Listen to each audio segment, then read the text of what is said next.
Hey everyone, and welcome back. You know what we're tackling in this deep dive, right? Yeah, I think I have an idea. It's motivation. That feeling of being ready to crush your goals. Or being real, sometimes feeling, meh, Yeah, especially lately. definitely not alone there. It's like the world's giving us a million reasons to feel stuck. It really does. And you sent over a stack of articles, even a Tony Robbins video. Yeah, It's like we're about to get a masterclass in motivation here. So, no pressure. none at all. But can you help us decode this whole motivation thing? What makes it work? How do we get more of it? I'm happy to dive in. And you're right, it's not about just feeling good, it's about what really drives us. Okay, so where do we even start with that? Yeah, Motivation can be so unpredictable. right. Like one minute you think you've got it and then poof, Yeah. gone. Well, first step is that motivation isn't one size fits all. Some of us are driven by external rewards, that promotion, checking things off the to-do list, that's extrinsic motivation. Okay. But then there's that internal drive, intrinsic motivation. It's about chasing your passions or doing things that feel fulfilling no matter the outcome. Okay, that makes sense. So like I might be motivated to clean my crazy messy desk Yeah. because I'm picturing how much more productive I'll be. So that's external, right? Right. But my motivation to learn a new language, Mm, that's probably more about like wanting to connect with another culture. exactly. And neither type is better. The key is figuring out what works best for you. Once you do that, you can really set yourself up for success. I love that, knowing your fuel type. But what about those times when the motivation just vanishes? We've all been there, right? Ready to tackle our goals and then nothing. What's going on there? Well, those articles you shared dug into that, and one major culprit is fear of failure. It's paralyzing. Our brains would rather stay safe and comfy than risk messing up. Oh, 100%. I've been there. It's easier to dream about writing that book than actually writing it. Yeah. The fear of it not being good enough is crippling. And that's completely human. But imagine if instead of seeing setbacks as failures, we saw them as opportunities to learn and grow. Now, that's a serious perspective shift. Is that where Yeah. this growth mindset thing comes in? You got it. It's Yeah. that change from I can't do this to I can't do this yet. Yeah. It's about knowing that setbacks are just detours on the road to success, not the end of the road. Okay, I'm starting to feel inspired already. Mm. But fear isn't the only thing that can derail our motivation, right? You're right. There are so many factors. Sometimes it's unclear goals. Other times it's feeling like you don't have control. And sometimes it's as simple as forgetting to take care of ourselves. It's all connected. Exactly. Like expecting a car to run on fumes and a flat tire, it's just not going to happen. You need the right fuel, and you have to take care of the engine. Speaking of fuel, what about that tip, pairing a dreaded task with something you enjoy? Hmm. That really resonated with me. It's like tricking your brain into cooperating. I love that you brought that up. Yeah. But it's not tricking your brain so much as it is good brain science. Remember how we talked about those external rewards? For some people, they're a huge motivator. Our brains crave those little hits of dopamine. So when we link something, we usually avoid, like cleaning out that inbox with something pleasurable, say listening to your favorite podcast or a latte. We're making a positive connection. So it's like sneaking veggies into a smoothie. Yeah. You still get all the good stuff, but it feels like a treat. So smart. Exactly. And that positive reinforcement makes you want to do it again in the future. Okay, so we've established that understanding our motivation style is key. And we've got strategies for dealing with fear of failure and making dreaded tasks a little better. But how do we turn all this into lasting change? How do we make motivation a habit and not just a fleeting feeling? Excellent question. It's the million-dollar question, really. And luckily, those articles you sent over have some answers. A lot of them talked about how building lasting motivation isn't about some magic quick fix. It's about a lifestyle that supports your total well-being, mind, and body. Okay, now we're talking. Tell me more about these sustainable strategies. What stood out to you? Well, remember how we were talking about self-care? Yeah. It's not just a trend. It's super important for making motivation last. One of the articles from Health Direct really emphasized that connection between our physical and mental health when it comes to staying motivated. They highlighted this thing called the Big Five. 5 key areas that are important to our well-being, but also to having the energy to actually go after our goals. And those big 5 are, don't leave me hanging. Of course, they are. Nutrition, sleep, exercise, stress management, and this one might surprise you, social connection. Okay, so it's not just about downing green smoothies and hitting the gym. It's part of it, but there's more. It's recognizing that everything is connected. You can't expect to feel motivated if you're running on fumes literally and figuratively. Getting Mhm. enough sleep, eating nourishing foods, moving your body, managing stress, all these impact your mental clarity and energy, which you need to stay motivated. And social connection, well, we'll get into that more later, but let's just say having a support system can make all the difference. Man, I knew this was going to be good, but I'm learning so much. Okay, so we're going to talk more about having those good people around you later, which I am here for. But first, tell me more about these big five and how they connect to our motivation. Mm. I am ready to take notes. You got it. Let's break down how those big five can actually impact motivation. Take nutrition, for example. Ever notice how you feel like sluggish and mentally foggy after a big meal or a sugar crash? Oh, tell me about it. Yeah, like I need another cup of coffee just to function. Not exactly a recipe for feeling motivated. Exactly.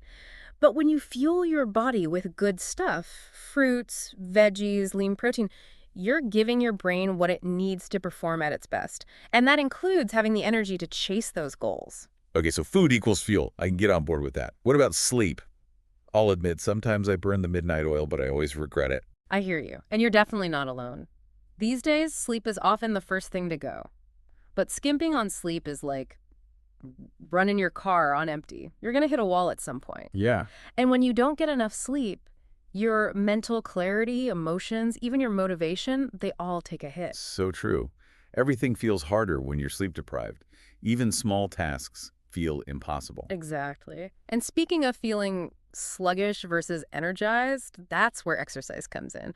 We all know moving our bodies is good for us physically, but it's also huge for our mental game, too. Okay, but how does going for a run or hitting the gym actually translate to feeling more motivated? I'm all for feeling good, but I'm here for those motivation hacks. Right. Well, think about it this way. Exercise is a natural mood booster. It releases endorphins in the brain, which reduce stress and make you feel happier. And when you feel good, you're way more likely to actually want to take on those challenges. That makes sense. Even a quick walk can change my mood from blah to I got this. Exactly. It's about finding what works for you and making it a habit. And it doesn't have to be extreme. Even short bursts of movement throughout the day can make a difference. Not that. Okay, we've covered nutrition, sleep, and exercise. What about stress management? I feel like that's a big one these days. It seems like there's always something to worry about. You're telling me. And you're right, chronic stress is a motivation killer. When you're constantly overwhelmed, your brain goes into survival mode. You focus on putting out fires instead of chasing your dreams. It's like when your computer gets overloaded and everything slows down. That is a great analogy. And just like you need to clear your computer's cache and close some programs to get it running smoothly again, you need to manage stress to free up your mental energy. That's when motivation can really come back. So what are some strategies to actually do that? Asking for a friend. Of course, there are a ton of different approaches. It's really about finding what works best for you. Some people find relief through mindfulness practices like meditation or deep breathing.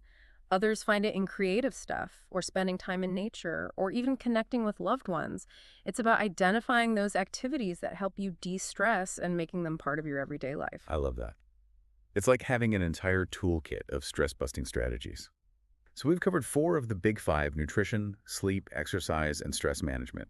That leaves the final piece of the puzzle: social connection. Right. And this one ties in so well with something we talked about earlier, the power of a support system. Remember that Tony Robbins video and how we talked about surrounding yourself with people who inspire you? Absolutely. It's like choosing to fuel your car with premium gas. You're going to get better performance and go further. Yeah. But how does this connect to social connection being one of the big five? Great question. Well, when you're around positive, supportive people, it creates this environment where you feel seen, heard, encouraged. It's like having a team of cheerleaders in your corner, reminding you of your strengths and cheering you on. That can make or break you when it comes to staying motivated and actually achieving what you set out to do. It's true. Having people to celebrate with makes the journey so much better. And knowing you have people to lean on when things are tough, huge. Absolutely. It goes back to that not having to go it alone. We're social creatures, and those connections are essential for our well-being, including our motivation.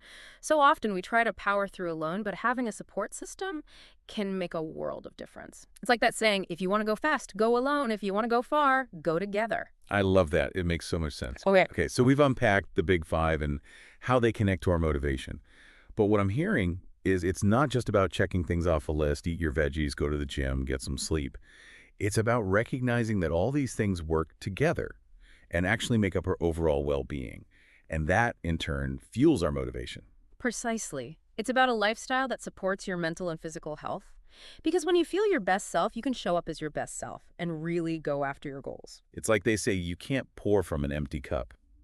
If we don't take care of ourselves, mind and body, it's no wonder we feel stuck. Exactly. And that's why this whole person approach to motivation is so powerful. It's not about forcing ourselves to feel motivated. It's about creating the conditions for it to show up naturally. This is all making so much sense. I feel like we've been uncovering all these layers of motivation, like peeling back the layers of an onion. I like that analogy. And just like every layer of an onion has a purpose, each of these elements we've discussed, understanding your motivation style, managing fear, taking care of yourself, building that support system, they all create a solid foundation for lasting motivation. It's like building a house. We need that strong foundation to stand the test of time. Couldn't have said it better. Now, remember all those actionable tips we talked about, like pairing those dreaded tasks with something fun, setting realistic goals, breaking down big projects into smaller ones? Those are the tools we use to actually build that house and keep it in great shape. Our motivation toolkit. I love it. Huh. So we've got the foundation, we've got the tools. What's next? How do we put this into practice without getting overwhelmed? Because let's be real for a second. Too much information can be its own motivation killer. That's a great point. It's not about doing everything at once or trying out every tip we've talked about. It's about finding the ones that speak to you, the ones that excite you and feel actually doable, and starting there. So it's about figuring out what works best for us and what's going on in our lives. Exactly. It's about experimenting, finding what works for you, and celebrating the small wins. Remember, those little achievements create those dopamine bursts, Right. those feel-good chemicals that tell your brain, hey, we're on the right track, keep going. It's like in those video games where you level up for completing smaller quests. You're working towards the end goal, but those little accomplishments make it fun along the way. Mm. And then all of a sudden you've made some major progress. Exactly. And that's what I love about talking about motivation. It's not about forcing yourself to be someone you're not. It's about knowing yourself better, taking care of your needs, and creating an environment where motivation can thrive. This has been amazing.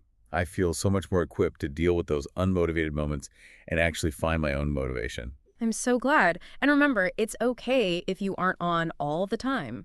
There will be days when motivation comes easily, and there will be days when it's a struggle. Right. And that's okay. It's about being human, having those off days, and knowing that even when motivation feels impossible, we have the power to create it, to cultivate it, and to let it fuel our dreams. Beautifully said. And on that note, I'm curious, what is one tiny step you feel inspired to take today to boost your own motivation? Ooh, I love that question. Now, I'll admit, just having this conversation has already motivated me. But if I had to pick just one thing, I think I'm going to commit to a 10-minute walk every day. I've been meaning to. And I know even that small amount of movement can change how I feel. I love that. And you know what? I'm inspired to join you. How about we hold each other accountable? I'm in. It's a date. See, this is what I'm talking about. The power of a support system. Exactly. And who knows what we can accomplish when we're cheering each other on. Okay, friends, that's a wrap on this episode of The Deep Dive. We hope you're leaving feeling energized, inspired, and ready to ditch those blah feelings for good. Remember, motivation is a journey, not the destination. Embrace those ups and downs, celebrate those wins, big and small, and never underestimate the power of even the smallest actions. Until next time, keep those sparks flying. And keep diving deep.